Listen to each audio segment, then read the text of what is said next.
이제 마켓 이슈로 가볼게요. 이슈와 업종에 주목하면서 세부 전략을 세워드릴 거고요. 오늘 이 시간은 아펙스에스의 장봉수 대표 나오셨습니다. 대표님 어서 오세요. 네, 안녕하십니까. 네, 반갑습니다. 네. 자, 오늘은 이제 재미있는 시간이에요. 시대 트렌드의 변화를 찾아라 이런 네. 주제로 갖고 오셨는데 네. 요즘 1인 미디어 동영상 플랫폼에 대한 관심도 많아지고 있고요. 네. 대표적으로 유튜브, 넷플릭스 여기에 좀 호감을 표시하는 분들도 많아지고 있습니다. 현재 시대 트렌드 어떻게 보시는지 좀 정리 들어볼까요? 네, 일단 뭐 예나 지금이나 사람이 많이 모이는 곳은 각종 경제 활동이 많이 발생하던 곳입니다. 그래서 예를 들면 과거에 뭐 시장, 북한으로 치면 장마당이라고 표현할 수도 있겠는데요. 시장이나 기차역 그리고 버스터미널 주변은 항상 사람들로 북적였고 그곳에서는 최근 들으면 이제 뭐 푸드트럭을 비롯한 각종 먹거리도 많은 상황이고 다른 시각으로는 백화점을 비롯한 다양한 대형 유통점도 많이 위치를 하고 있습니다. 그래서 이러한 점을 비교를 해보면 형태만 다를 뿐이지 온라인 플랫폼도 마찬가지로 온라인상에서 사람들이 많이 모여드는 광장과 같은 곳이기 때문에 각종 경제 활동이 많이 나타날 수밖에 없는 상황이 기본적인 인식입니다. 그래서 그중에서도 동영상 플랫폼에 좀 더 주목할 필요가 있다고 생각이 드는데요. 주식 투자라고 하면 이제 과거나 현재 가치보다는 미래의 가치에 집중을 하고 난 이후에 시간이라는 어떤 요소를 투자를 해서 투입을 해서 수익을 얻는 행위를 이제 뜻한다고 저는 생각하는데 따라서 기성세대보다는 미래세대가 익숙해하고 즐기는 행위에 집중할 필요가 있다고 보여집니다.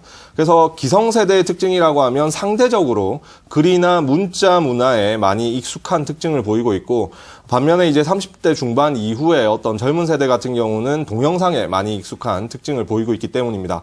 이러한 점 자체는 연구조사 결과에서 통계 수치상으로도 잘 드러나는 부분인데 정보통신정책연구원이라는 곳에서 지난해 8세 이상 국민 9,400여 명을 대상으로 설문조사를 조사한 결과가 나타났는데요. 45세에서 54세에 해당되는 비교적 장년층에서는 네이버 밴드의 사용 비중이 20% 이상을 보였고 25세 이하의 인구에서는 53.5%가 페이스북을 사용하는 것으로 나타났습니다. 그래서 네이버 밴드 같은 경우는 사용해 보신 분들은 아시겠지만 게시판 기능 위주의 어떤 구성이 특징적인 부분이고 페이스북 같은 경우는 글도 있지만 글은 대부분 짧고 사진이나 영상 위주의 어떤 컨텐츠가 많이 올라가는 플랫폼이기 때문에 이런 부분이 여실히 차이가 난다고 볼 수 있고 그러한 점에서 페이스북이나 유튜브 같은 어떤 동영상 컨텐츠 플랫폼에 집중을 해보자는 의견입니다. 네, 태어날 때부터 영상에 대해서 그런 자주 접했던 20대 이하 같은 경우에는 당연히 동영상 플랫폼 관심을 가질 만한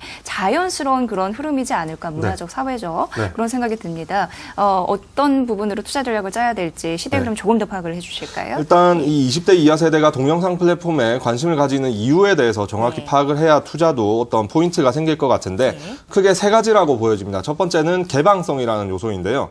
누구나 컨텐츠를 만들고 접근할 수 있다는 점입니다. 과거에는 가수가 되고 싶으면 음반사나 레코드사의 높은 문턱을 넘어야 됐고 연기자가 되고 싶으면 방송국의 높은 문턱을 넘어야 됐는데 지금은 웬만한 인프라는 매우 저렴하거나 무료로 구축이 되어 있기 때문에 능력만 있으면 끼를 발산하는 시대이고 두 번째 중요한 요소는 참여성인데요.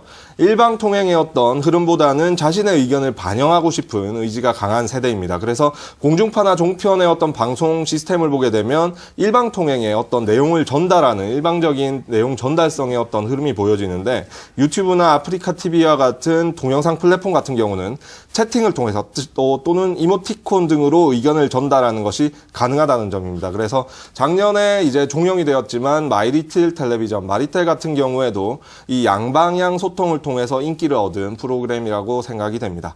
그래서 또 마지막으로 어떤 특징점은 이윤 추구 모델이 기존과 다르다는 점인데요. 기존에는 생산자가 물건을 생산을 해서 소비자에게 판매를 합니다. 그런 다음에 그 대가는 소비자가 생산자에게 화폐로 서로 직접 교환하는 형태로 이윤 추구가 가능했는데 지금 동영상 컨텐츠 시장에서는 생산자가 컨텐츠를 생산을 하면 소비자에게 즐거움을 제공할 뿐입니다. 소비자는 클릭수만 높여줄 뿐인데 그 대가는 제3자인 광고주나 플랫폼 기업으로부터 보상받는 구조인 것입니다. 그래서 결국은 자신이 가지고 있는 능력을 마음껏 발산을 하다 보면 돈이 벌리는 구조이기 때문에 기존 구조 자체와는 좀 다른 특징을 보인다는 점도 인지해야 될 부분입니다. 네, 그러니까 이제 나를 알릴 기회가 많아졌고 문턱도 상대적으로 낮아진 네. 흐름들, 그러니까 진입 장벽이 그런 부분에서 또 낮아질 수 있었다라는 부분도 있고 신이윤 추구에 대한 모델 이런 부분까지 분석을 해주셨습니다. 그렇다면 주식시장에서는 우리는 뭘 봐야 될까요? 탑픽 종목까지 좀 골라주세요. 예, 일단 종목이 가장 중요한데요. 국내 주요 동영상 플랫폼을 보면 크게 세 가지입니다. 아프리카 TV와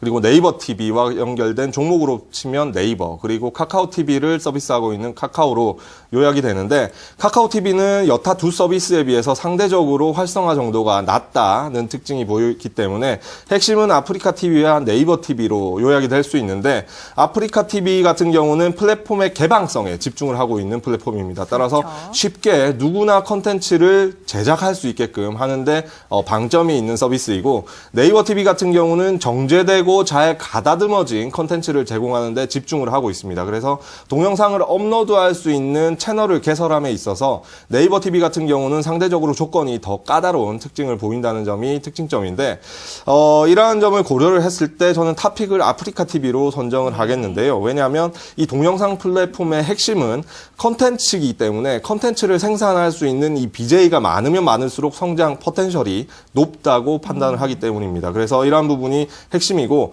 실적 성장으로 인해서 최근 주가가 많이 성장을 했는데 이 주가 상승에 합당화를 할 수 있는 부분이 바로 이 실적적인 부분이기 때문에 실적이 꾸준하게 나오는 한은 주가 상승을 그대로 유지할 가능성이 높다고 보여지고, 올해 초 이후에 100% 이상 주가가 상승한 시점이긴 하지만 추세 하단에 접근했을 때는 충분히 매수 가능하다는 의견입니다. 따라서 매수가는 현재가에서 45,000원 영역까지 좀 넓게 잡아두시는 것이 좋을 것 같고요. 목표가는 단기적으로 6만 원, 그리고 손절가는 하단에 43,500원을 제시해 드리겠습니다. 네, 동영상 플랫폼 전성시대, 시대 트렌드에 맞는 투자 전략들 세워드렸고요. 관련주로 아프리카 TV 제시해드렸으니까 참고해 보시길 바라겠습니다. 자, 마켓 이슈 아펙스X의 장봉수 대표와 함께했습니다. 잘 들었습니다. 대표님 고맙습니다.